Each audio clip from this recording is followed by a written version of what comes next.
A paz do Senhor para você, professor discipulando. Estamos aqui, eu e o professor Douglas Nilson Moraes, para mais uma aula, notadamente a lição número 5, o Ministério de Jesus. E eu quero, de antemão, facultar a palavra ao meu amigo, professor Douglas Nilson, a fim que ele faça suas considerações iniciais. Professor Douglas Nilson, a paz do Senhor, o que dizer da lição de hoje? Pai do Senhor Moeli, Pai do Senhor a todos os professores que nos acompanham semanalmente e alunos que também dedicam tempo para assistir esse podcast. Hoje, falar do Ministério de Jesus é uma grande lição, tal como as demais, para nós que lideramos, ou para você, o aluno que um dia poderá liderar.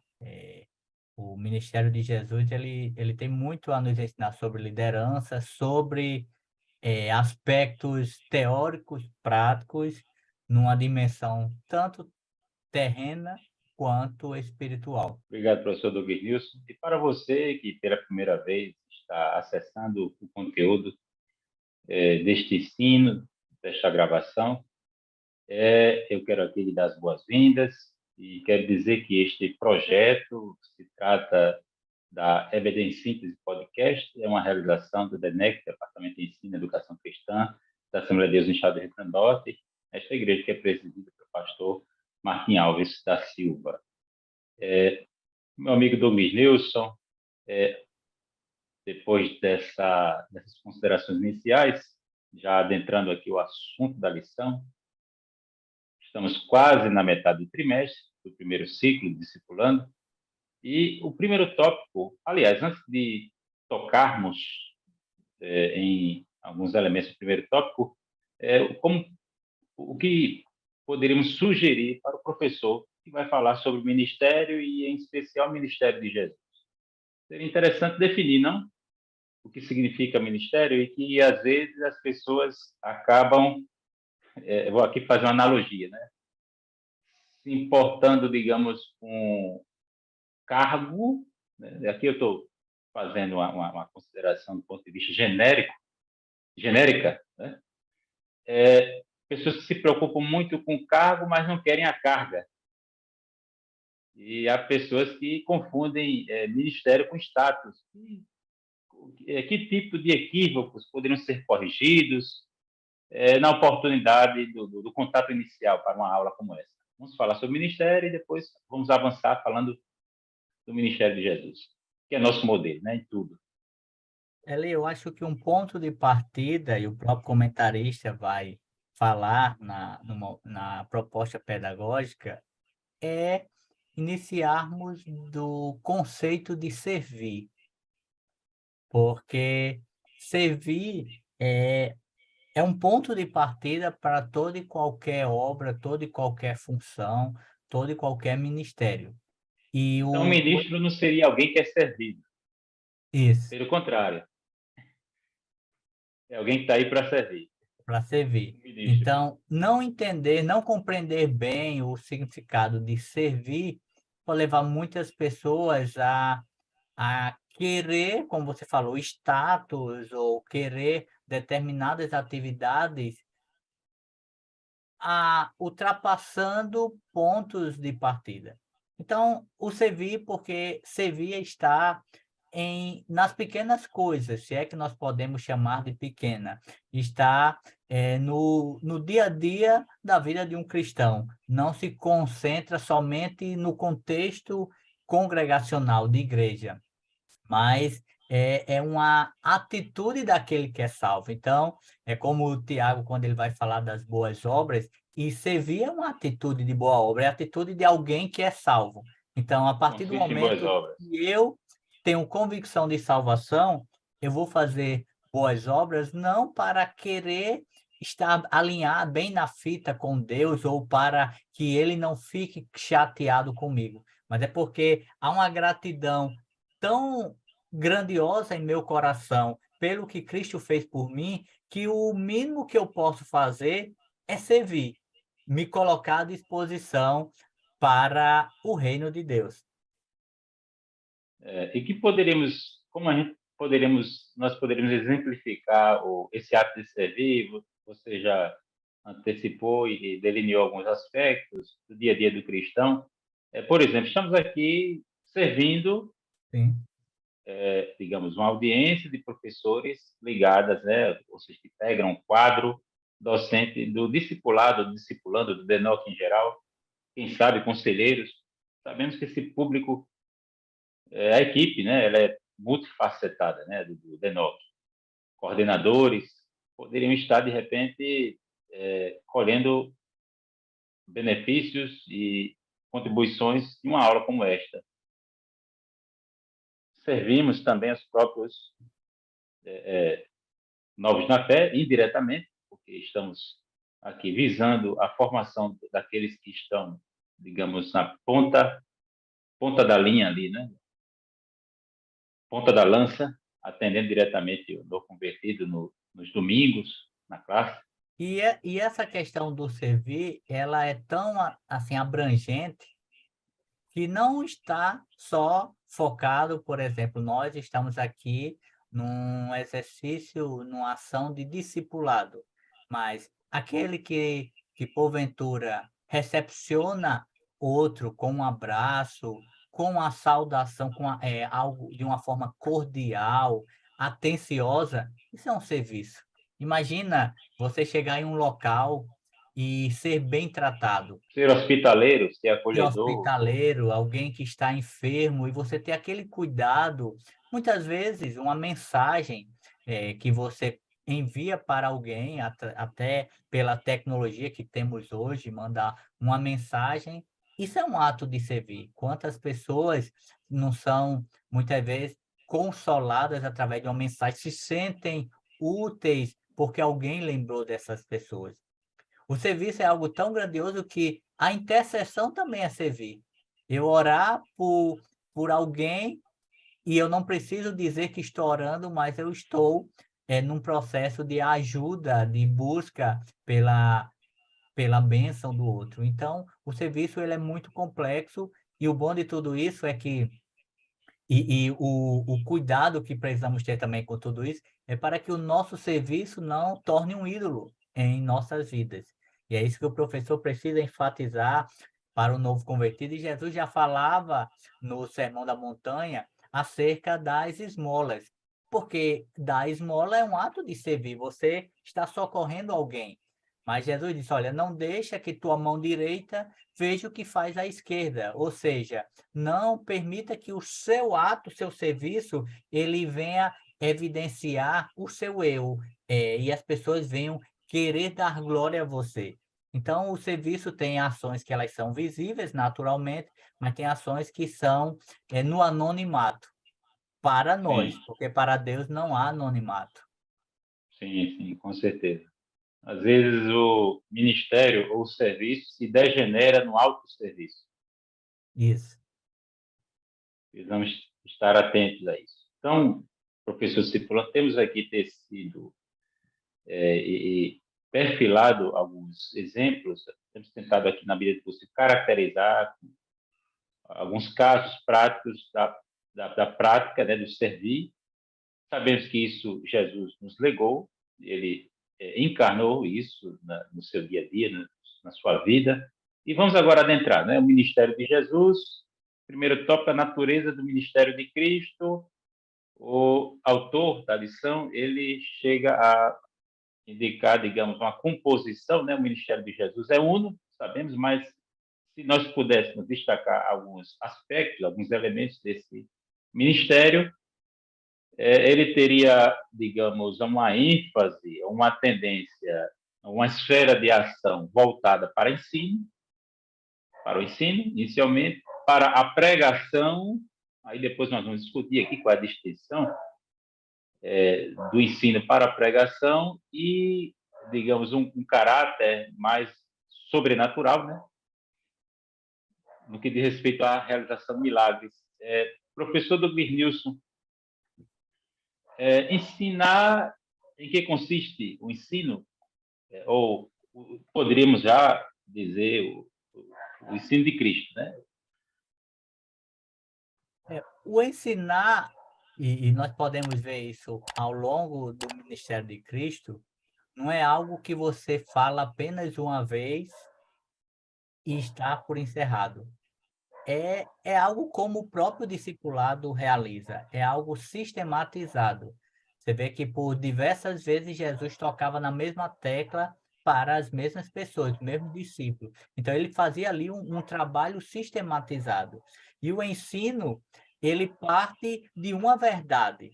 Jesus não está assim, hoje eu quero ensinar sobre determinada coisa. Ele tinha uma verdade e ele é totalmente alinhado a essa verdade.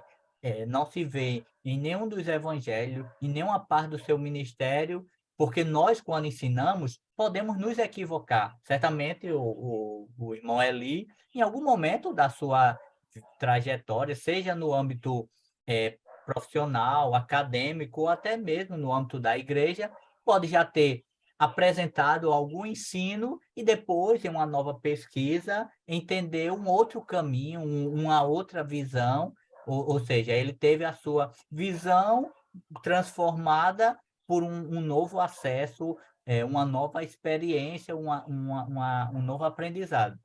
Não é o que acontece com Jesus.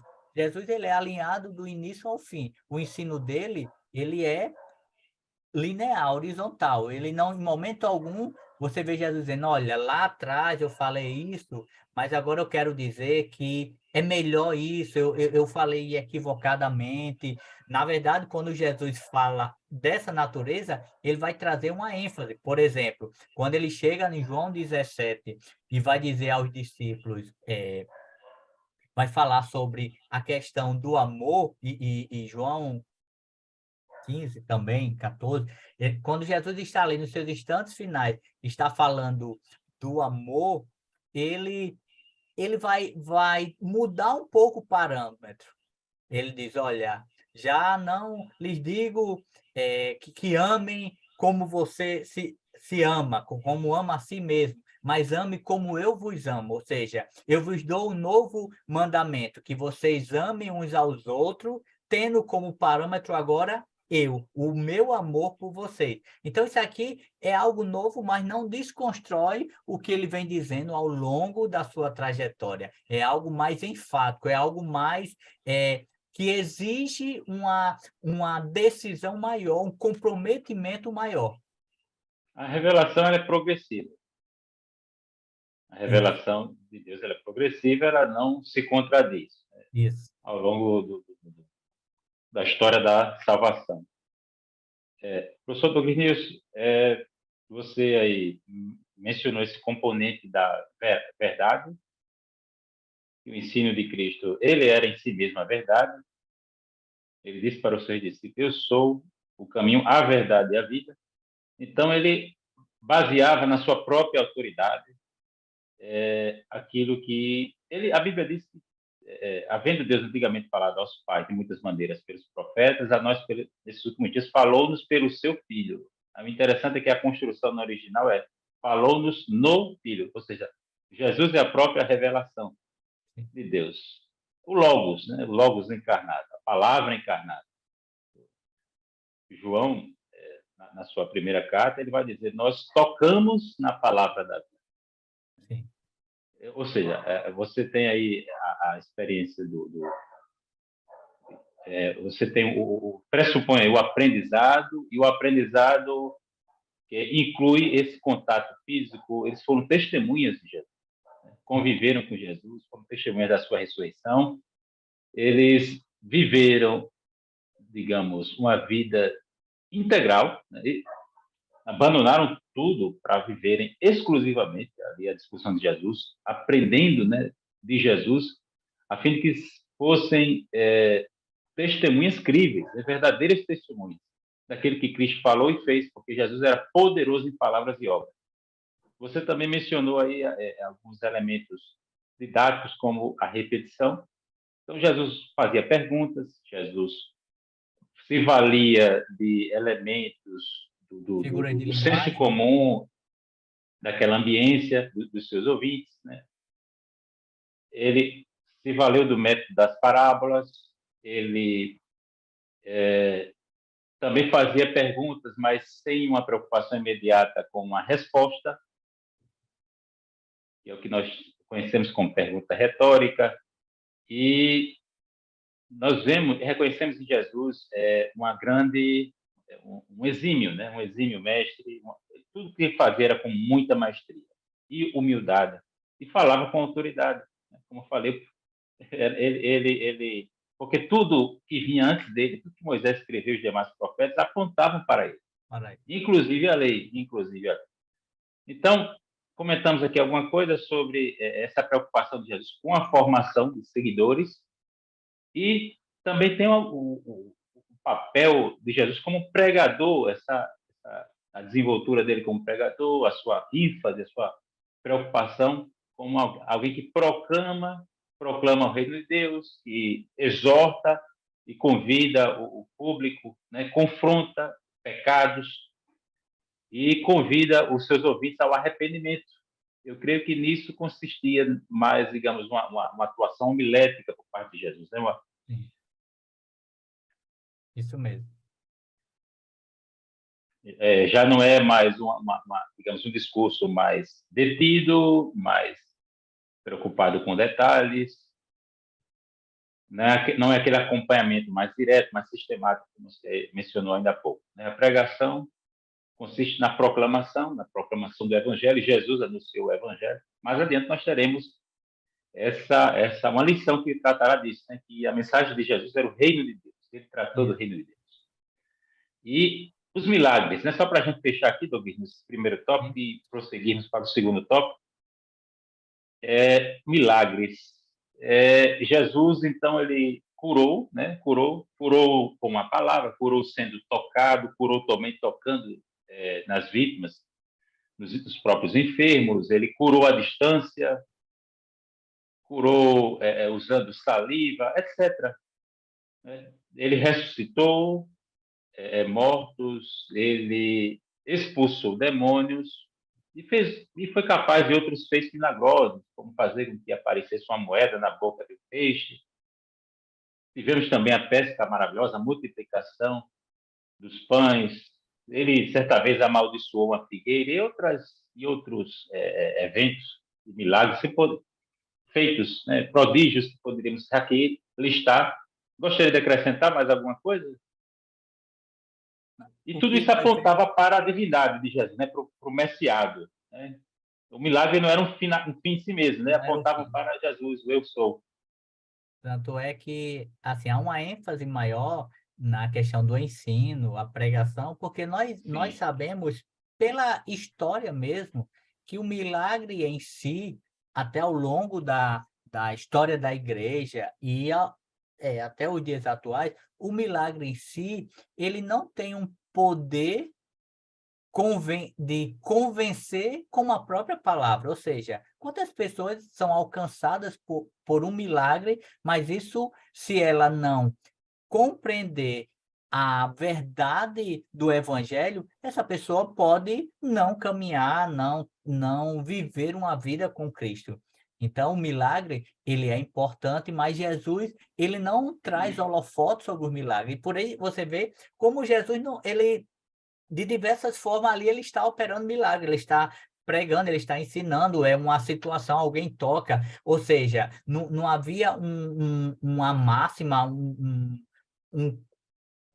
um conceito, algo muito específico que Jesus só curava daquela forma. Ele levantava a mão e sempre levantava a mão, porque isso aí poderia até ser algo que as pessoas quisessem imitar como forma de repetição. Então, Jesus, ele deixa isso muito aberto, porque ele é Deus, ele pode, através de uma palavra, ressuscitar, como ele pode, através de um toque, trazer a vida, curar. Isso mostra a diversidade, a grandeza do poder de Deus na pessoa de Cristo Jesus. E poderíamos citar que ele também foi objeto ou alvo de milagre. Por exemplo, Sim, a concepção sobrenatural virginal, virginal. né? E um outro, a ressurreição, poderíamos também citar. Se bem que a Bíblia atribui à Trindade o milagre da ressurreição, o evento da ressurreição. Mas Meu querido, quando você destacou, quando você fez sobressair que o milagre ele tem um papel limitado, nós temos no final do capítulo 16 do Evangelho de Lucas, Jesus, aliás, Jesus não, Lázaro, né? Diz para, aliás, Abraão diz para Lázaro, aliás, para o rico, né? Para o rico. E Lázaro estava no seio de Abraão. Ele diz, sobre os irmãos do rico que estariam ainda vivos. Ele Sim, diz, Moisés, aliás, Abraão responde, eles têm Moisés e os profetas, ouçam-nos.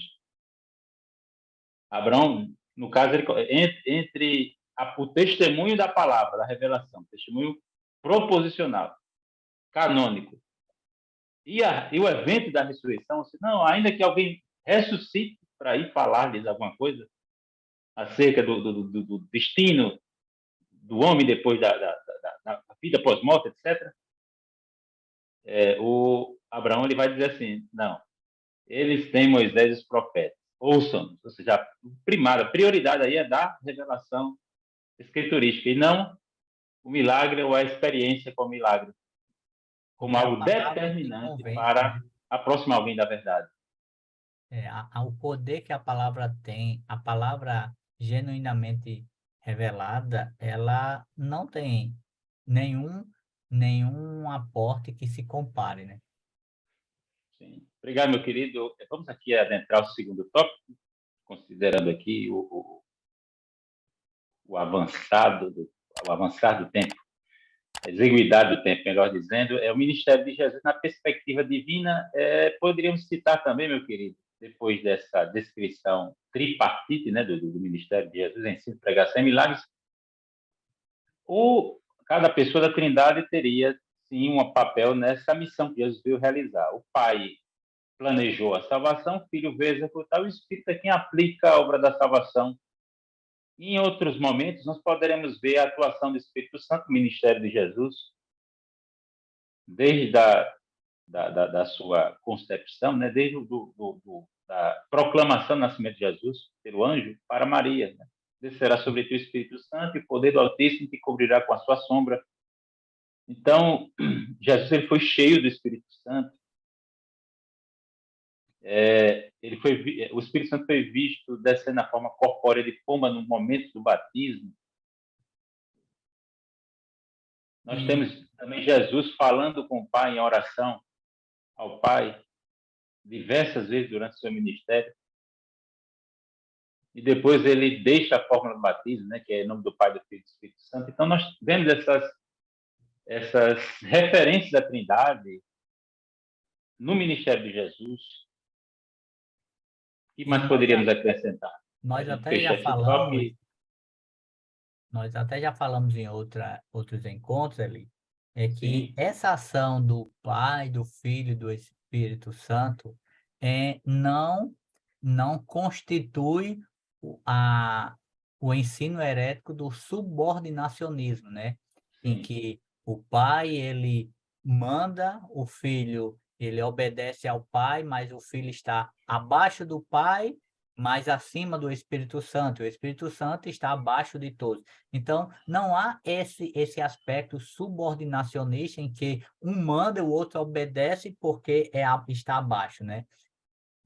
O Pai, o Filho e o Espírito Santo é Deus e cada um tem a sua ação, sua atuação na história, no desenvolvimento da, da história humana. Então, não há contradição nem é, imposições na relação da Trindade. Não há, digamos, uma subordinação em termos de essência, Isso. mas em termos de função. Em termos de função, Aqui nós sim. queremos dizer, quando a gente chama de trindade econômica. Você tem a Econômico. trindade ontológica, que é quem Deus é em si mesmo, e a trindade econômica Econômico. Isso é mesmo. como a trindade se revela às coisas criadas, né, a criação. Do ponto de vista do papel das pessoas da trindade, no seu relacionamento com as coisas criadas, com os seres criados. É importante esse destaque, esse enfoque que você deu para que o professor discipulando ele tenha cuidado com Isso tem a algo abordagem muito. desse assunto e com certas perguntas que daí podem surgir. Isso aí tem uma ação muito aplicativa para nós, né? Porque qualquer ato de servir, nós servimos para glorificar a Deus, né? Tudo que nós Sim, fazemos, precisamos glorificar a Deus. Então, a glória é direcionada a Deus. Mas nós também estamos na dependência do Espírito Santo, né? Ou seja, não é de nós mesmos, nós temos que estar na dependência do Espírito Santo. E o tema que nós vamos apresentar nesse processo é a pessoa de Cristo Jesus. o Pai, nós vemos nas Escrituras, ou nos Evangelhos, melhor dizendo, o Pai glorifica o Filho glorifica o Pai, o Espírito testifica do Filho, né, porque o Espírito é quem nos guia a toda a verdade. Ele Sim, não fala de si mesmo, ele é humilde, né, fala do Filho. fala do Filho. O Pai envia o Consolador, o Filho também diz que ele também enviará outro Consolador. O Pai enviou o Filho, depois a procissão, nós temos a procissão da terceira pessoa da Trindade, que é tanto o Pai quanto o Filho enviam o Espírito, A mesma essência, né? que é da mesma essência, que é Deus, né? Deus subsiste em três pessoas, né? A divindade subsiste em três pessoas. Meu querido, terceiro tópico, o Ministério de Jesus na perspectiva humana. Tivemos aqui uma discussão em que a gente incluiu aqui alguns temas até filosóficos, mais abstratos, tratando do relacionamento intratrinitário e do papel de cada uma das principais funções das pessoas da Trindade no ministério de Jesus. E visou o que? O desempenho desse ministério de Jesus. Né? Reconciliação, realização do bem e libertação. Reconciliação, nós sabemos que o contexto aqui é o diplomático. É a mensagem de paz, a cessação de uma trégua ou a cessação de conflito, de hostilidade entre dois povos ou duas nações. E é claro que a mensagem interessante é que quem diz isso é esse autor aqui, o Pannenberg. E a doutrina da reconciliação, ela pressupõe o livre-arbítrio. Né? Por quê? Porque a outra parte pode recusar a mensagem, recusar a paz. É interessante, né? Deus, ele não impõe a paz, não impõe a paz, não obriga o homem a amá-lo, a se relacionar com ele. Né? Deus, ele se permite ser rejeitado. E Deus, ele quer, através de seu Filho, e mediante a atuação do Espírito Santo, atrair livremente as pessoas nessa grande história de amor que é a mensagem da redenção. Então, nós temos essa mensagem de reconciliação, a realização do bem, né? E Jesus não só falou, como também agiu. Ele fez obras poderosas, obras que tinham como destinatário o desfavorecido, o desvalido, o despossuído, a pessoa que estava ali necessitada de uma misericórdia, de uma intervenção, por vezes sobrenatural, de compaixão, e o trabalho de libertação, o Ministério de Libertação e essa mensagem, não só a mensagem, como também uma operação que consistiu em acabar com a escravidão que a vida de algumas pessoas, a que algumas pessoas se sujeitavam, né? Sob uma influência maligna, demoníaca. O que nós poderíamos falar aqui, Douglas, para a gente só fechar aqui esse terceiro tópico? O tema principal, imagina se Jesus ele vem a esta terra, desenvolve um ministério de 3 anos, ele ensina bem, ele opera milagres, ele prega como ninguém, mas se tudo se resumisse a esta vida, como Paulo diz, né, aos Coríntios, se nós esperarmos somente nessa vida, nós somos mais miseráveis. Só que Jesus, ele vem, como nós já falamos, tem um propósito definido, e o propósito é aqui apresentado, que é reconciliar o homem com Deus. Porque se não houver reconciliação, não haverá comunhão, não haverá libertação, não haverá vida eterna para a humanidade. Então, sem reconciliação, todas as demais coisas são apenas ações humanas. Ou seja, se Jesus não pudesse reconciliar o homem com Deus, ele teria sido, como algumas seitas, até religiões vão apresentar, ele seria apenas um bom homem que veio trazer um ideal de vida para nós imitarmos, e se imitarmos, vamos ser tão bons quanto eles. Mas só que Jesus, o seu propósito era reconciliar o homem com Deus. Isso foi possível na cruz, em sua morte e ressurreição, ele abre o caminho. Todo ser humano tem essa oportunidade. Entra o livre-arbítrio, como você falou, mas tem a oportunidade. Em reconciliado com o Pai, nós agora vamos viver uma vida de comunhão e libertos da opressão, da ação do inimigo no que tange ao pecado que nos escravizava. Não deixamos de pecar, mas agora não estamos mais submissos ao poder do pecado nem do príncipe deste século. Então, esse eu acho que é a verdade conclusiva dessa lição, que o professor precisa passar para o aluno, para que ele entenda que a vida com Cristo é muito mais do que resolver as questões humanas, fazer o homem feliz, Um evangelho social, um evangelho social, um evangelho de terapêutico. prosperidade terrena, é a nossa grande prosperidade, a nossa grande vitória, a nossa grande riqueza é porque nós podemos ser reconciliados com o Pai. E isso está acima de qualquer ação humana.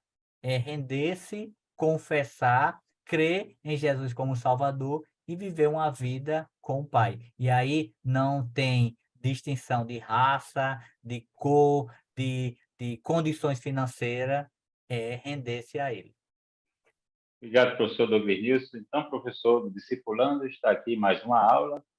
Temos aqui concluído a lição discorrendo sobre o terceiro tópico e tentamos aqui colocar até numa ordem, né, a realização do bem, né? Isso tem a ver com a obra da redenção.